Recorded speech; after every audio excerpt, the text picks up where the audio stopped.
साहिल, ते सगळ्या पोरांची झाली ना तयारी?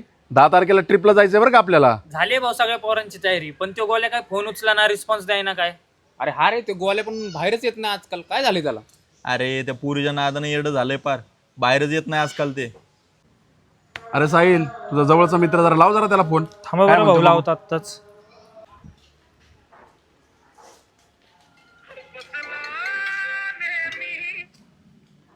हॅलो हॅलो, अरे गोले, हॅलो. हॅलो, हा बोल ना साहिल. अरे कुठं आहे तू?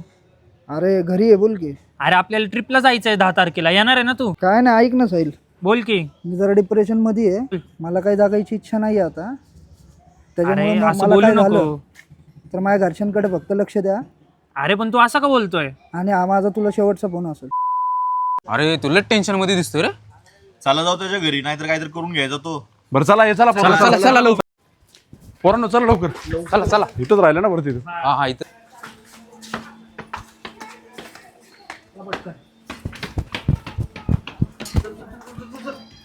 अरे भाऊ, तो काय दरवाजा उघडत नाही, दरवाजा तोडावा लागला आता आपल्याला. थोडा थोडा ते थोडा.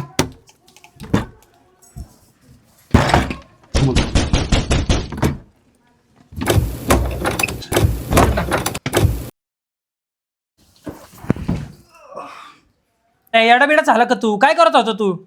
संपलं आता सगळं. मला काही जागायची इच्छा नाही. तिने लय घाण धोका दिलाय मला भावांना. आता त्या पुरीसाठी जीव द्यायला लागला का तू? अरे मी तुला आधीच बोललो होतो ती पोरगी छपरी आहे म्हणून, पण तू माझं ऐकलं का? हा? अरे तुम्हाला लाज वाटली पाहिजे.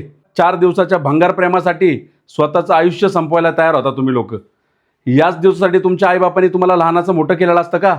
अरे थोडा तरी आपल्या आईबापाचा विचार करायचा असला पाऊल उचलायच्या आधी. आणि तुला काय वाटतं, तू जीव दिल्यानंतर तुझे सगळे प्रश्न सुटणार आहेत का?